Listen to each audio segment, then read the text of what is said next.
ప్రవీణ్ ముందు అక్కడక్కడ జస్ట్ చూశాను కానీ బట్ ఇంటిమసీ బాగా క్లోజ్ ఎప్పుడు అవటం మొదలు పెట్టాడంటే ఫ్రమ్ ఇందోర్. ఆ టైంలో ఆయన అక్కడ ఇందోర్లో వైవామ్లో పనిచేస్తూ ఉండేవాడు.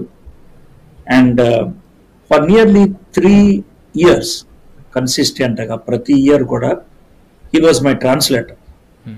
ఇంగ్లీష్ నుంచి హిందీకి నేను డిటిఎస్లో టీచ్ చేస్తూ ఉంటే తను ట్రాన్స్లేట్ చేస్తూ ఉండేవాడు. చాలాసార్లు వీ హ్యాడ్ డిబేట్స్, అంటే తను నా పక్కన కూర్చుంటే అక్కడ ఉన్నటువంటి ముస్లిం సహోదరులతో డిబేట్ చేసాం ఇందోర్లో. So I know from that stage, this I'm speaking from 2003, ఆ టైం నుంచి చెప్తాను. అయితే ఈ లాస్ట్ 21-22 yearsలో one thing I could see in him is enormous growth in the knowledge of the word of God. కానీ ఇతర గ్రంథాల మీద కానీ తనకున్నటువంటి ఆ ఎనార్మస్ గ్రోత్ అది ఫినామినల్ అని చెప్పాలి. అంటే సాధారణమైన పద్ధతిలో ఆ ఎదుగుదల నేను చూడాలి. ఐ వాజ్ సమ్టైమ్స్ తను ఇచ్చేటువంటి జవాబులు, తను ఇచ్చేటువంటి కంటెంట్ స్పెల్ బౌండ్ అయిపోయాడు. How could he say this? అంటే అంటే ఈ మాట చెప్తున్నందుకు వేరుగా అనుకుంది. మన ముందు ఎదిగినోడు, that's how I look at him. మన ముందు ఎదిగినవాడు. And he has gone beyond, చాలా ఎత్తి ఎదిగాడని I felt so happy, so proud of him. So అంటే he grew a very అంటే ఫాస్ట్గా, చాలా హ్యూజ్గా ఆయన ఎదగటం అనేది చూసాం. తర్వాత తనలో ఇంకొక విషయం ఏంటంటే తనకి ఇష్టమైనటువంటి philosophy Kingdom of God. Kingdom of God అంటే he always speaks about the kingdom of God, దేవుని రాజ్యం, దేవుని రాజ్యం. He speaks about it. అంటే తన థియలాజికల్ ఫ్రేమ్వర్క్ అంతా కూడా దాని మీద బిల్డప్ చేసుకున్నాడు. కింగ్డమ్ ఆఫ్ గాడ్ అనేటువంటి ఆ కాన్సెప్ట్ మీద తను ఎప్పుడైనా టీచ్ చేసినప్పుడు అది టచ్ చేయకుండా ఉండలేడు. సో తను very focused, he believed it and he lived. అంటే somehow for the last maybe 1 year or so, he was speaking about his death in one way or the other. ఆయన కొంతమందితో నువ్వు ఇది కొనసాగించాలి అని చెప్పడం నేను నా చెవులారా విన్నాను. నేను చేసింది నువ్వు కొనసాగించాలి అనేటువంటి మాటలు I heard him saying that. అంటే మీరు చెప్తా ఉంటే నాకు అర్థమవుతుంది ఏంటంటే ఆయనకి మరణం అంటే భయం లేదు. That's number 1 thing. నెంబర్ 2, మరణం కోసం ఆయన సిద్ధపడ్డాడు. ప్రిపేర్డ్. Yeah, prepared. మేబీ ఇందాక సుధీర్ జంగం గారు చెప్తున్నప్పుడు ఆయన రేజ్ చేసినటువంటి క్యారెక్టర్ స్టీఫెన్ ఉన్నాడు. స్టెఫెన్ యొక్క చావు గురించి మాట్లాడుతున్నప్పుడు బైబిల్లో ఎంత స్పష్టంగా రాశాడంటే ఆయన చనిపోతున్నప్పుడు రాళ్ళు మీదేసి విసురుతా ఉన్నప్పుడు he was able to have the vision of Jesus Christ. ఆ మూమెంట్ లో తండ్రి వీరు ఏం చేస్తున్నారు, వీరు ఎరుగరు, వీరు క్షమించాను. మేబీ అలాంటి డెత్ కూడా ఆయన వెళ్ళాడేమో అని నాకు అనిపిస్తుంది. Just thinking like the very thought. నాకు బాగా ఈ టైంలో కంఫర్ట్ ఇచ్చేది ఏంటంటే 2 ఇన్సిడెంట్స్ యేసుప్రభు వారి యొక్క లైఫ్ లో. ఒకటి బాప్తిస్మ ఇచ్చి యోహాను చనిపోయినప్పుడు, రెండోది లాజరు చనిపోయినప్పుడు. ఈ 2 సందర్భాల్లో యేసుప్రభు వారి యొక్క ప్యాషనేట్ రియాక్షన్ మనకి కంఫర్ట్ ఇస్తుంది అనిపిస్తుంది. ఎందుకంటే బాప్తిస్మ ఇచ్చి యోహాను చనిపోయినప్పుడు యేసుప్రభు వారు ఏకాంతంగా వెళ్ళిపోవడానికి ఇష్టపడ్డాడు. He was just spending time with the father. ఏమో I don't know what he was communicating with father ఆ టైంలో, but he must be going through pain.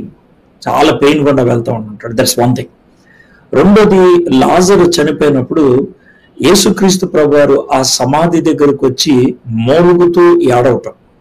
That is the shortest verse in the Bible అంటారు. Jesus wept. నేను ఎందుకని ఈ మాటలు జ్ఞాపకం చేస్తున్నానంటే ఒక వ్యక్తి బాధకుండా వెళ్తున్నప్పుడు అతన్ని ఆదరించేది ఇంకో బాధపడే వ్యక్తి, లేకపోతే అలాంటి బాధకుండా వెళ్ళగలిగేటువంటి వ్యక్తి, to step in to the shoes యేసుక్రీస్తు ప్రభువారు మరణము గుండా వెళ్తున్నటువంటి వ్యక్తికి, మరణము బాధను అనుభవిస్తున్నటువంటి వ్యక్తులకి ఆదరించినట్లు ప్రపంచంలో ఎవరు ఆదరించారు అనుకోండి? Nobody else, only he. ఆయన ఒక్కడే చేయగలరు. So that is the first comforting thing I want to tell. రెండోది, ఒక మాట అందరికీ చెప్పదలుచుకుంది ఏంటంటే, ఇలా చేసుంటే లేకపోతే ఇలా జరుగుంటే మరణం వచ్చి ఉండేది కాదేమో అనేటువంటి మాటలు మనలో చాలా మంది ఉపయోగించడానికి ప్రయత్నం చేస్తారు. ఇప్పుడు దాకా అందరూ మాట్లాడినటువంటి మాటలు ఎలా ఉన్నాయి? His time has come, he has finished his race అన్న మాట ఉపయోగించినప్పుడు let us accept it as the time of God. Maybe తాను మరణించినటువంటి విధానం మనకి ఇష్టం అనిపించకపోవచ్చు, బాధకరంగా ఉండొచ్చు, but the time has come. That is the second thing I want to tell. మూడోది అతి ప్రాముఖ్యమైనది, I want to read this verse. 13-14 వచనాలు, హెబ్రీయులకు రాసిన పత్రిక, తెస్సలోనిక సంఘానికి రాసిన మొదటి పత్రిక 4వ అధ్యాయం 13-14. సహోదరులారా, నిరీక్షణ లేని ఇతరుల వలె మీరు దుఃఖపడకుండా నిమిత్తము నిద్రించుచున్న వారిని గూర్చి మీకు తెలియకుండాట మాకు ఇష్టం లేదు. ఈ మాట ప్రవీణ్కి అప్లై చేయడానికి నాకు బాధ అనిపిస్తుంది, నిద్రించుచున్న వారిని గూర్చి. కానీ విత్ అ డిఫరెంట్ నోట్ నేను ఆపాదించాలని ఇష్టపడుతున్నాను. Is very very much younger to me. నాకు చాలా చిన్నవాడు. ఆయన ప్రభు దగ్గరికి వెళ్ళిపోయాడు, నిద్రించుచున్న వారిలో ఒకడు అయ్యాడు. అయితే ఆయన ఇప్పుడు పరిస్థితి ఏంటి? 14 వచనం, యేసు మృతి పొంది తిరిగి లేచినని మనము నమ్మిన ఎడల, this is his conviction, this is his doctrine, this is his faith, this is his belief. ఆయన విశ్వాసం ఇది. యేసు మృతి పొంది తిరిగి లేచినని మనము నమ్మిన ఎడల. యేసయ్య మృతి పొందింది మన పాపాన్ని తాను మీదేసుకోవాలి. ఆయన చనిపోయిన విధానం భయంకరమైంది. ఆయన చనిపోయినటువంటి పద్ధతి ప్రజలకు ఎవరికి ఇష్టం లేదు. కానీ దాంట్లో మనకి స్వేచ్ఛను తీసుకొచ్చాడు, పాపం నుంచి విముక్తిని తీసుకొచ్చాడు. అది ధృవీకరించడానికి తిరిగి లేచినని మనము నమ్మిన ఎడల, తిరిగి లేచినని. అదే ప్రకారం యేసునందు నిద్రించిన వారిని దేవుడు ఆయనతో కూడా వెంటబెట్టుకొని వచ్చు. That is our hope, that is our faith, that is our hope. మన విశ్వాసము యేసు ప్రభు మన కోసం చనిపోయి తిరిగి లేచాడని. మన నిరీక్షణ క్రీస్తునందు నిద్రించిన వారిని ఆయన వెంట పెట్టుకొని వస్తారని. ప్రవీణ్ ఆ యొక్క గుంపులో ఉంటాడు. ఆయన ఆ గుంపులో ఉన్నాడు. ఆయన రాడు మన దగ్గరికి, మనమే ఆయన దగ్గరికి వెళ్తాం. ఈరోజు ఎంతమంది అయితే ఈ మాటలు వింటా ఉన్నారు, ప్రవీణ్ గురించి చాలా మంది చాలా రకాలైనటువంటి బాధను వ్యక్తం చేశారు. That's wonderful. అయితే do you want to be with Praveen, with God forever? దేవునితో నిరంతరము ఉండటం అనేది నీకు ఇష్టమా? అయితే ఇది చాలా ప్రాముఖ్యం. యేసు మృతి పొంది తిరిగి లేచినని మనము నమ్మిన ఎడల. Do you believe that? Do you believe that?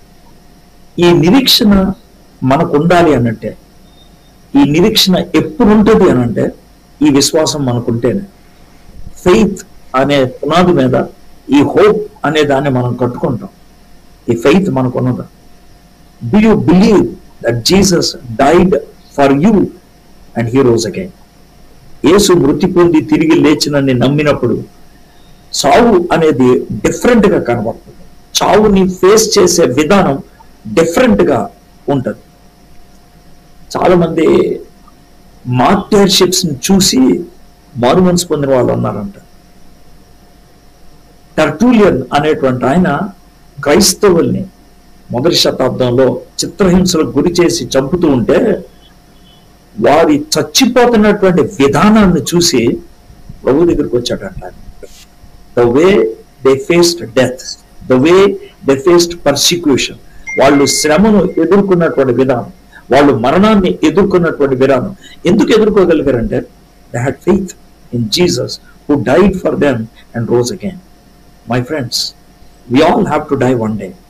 We all have to face death one day. But how are you going to face that death? ఒక వ్యక్తి చావటం అంటే ఏంటో తెలియనప్పుడు ఆయన బతకలేడంట. He cannot live. Do you want to live and live a comforting life? You should be prepared to leave this world. You must be prepared to die. చనిపోవటానికి ఇష్టపడేటువంటి వ్యక్తిగా, ఆ స్థాయికి రాగలిగేటువంటి వ్యక్తిగా ఉండగలిగి ఉండాలి. Have you come to that level? ఆ లెవెల్కి వచ్చావు. Henry van డైక్ అనేటువంటి ఈ మాట చెప్పాడు. Some people are so afraid to die that they never begin to live అంట. కొంతమందికి చావు అంటే ఎంత భయం ఉంటుందంటే వాళ్ళు బతకడం ఇంకా మొదలు పెట్టరంట. Let's start living. Let's not be having any fear of death, and that is only possible when we believe in Jesus Christ who died for us and rose again.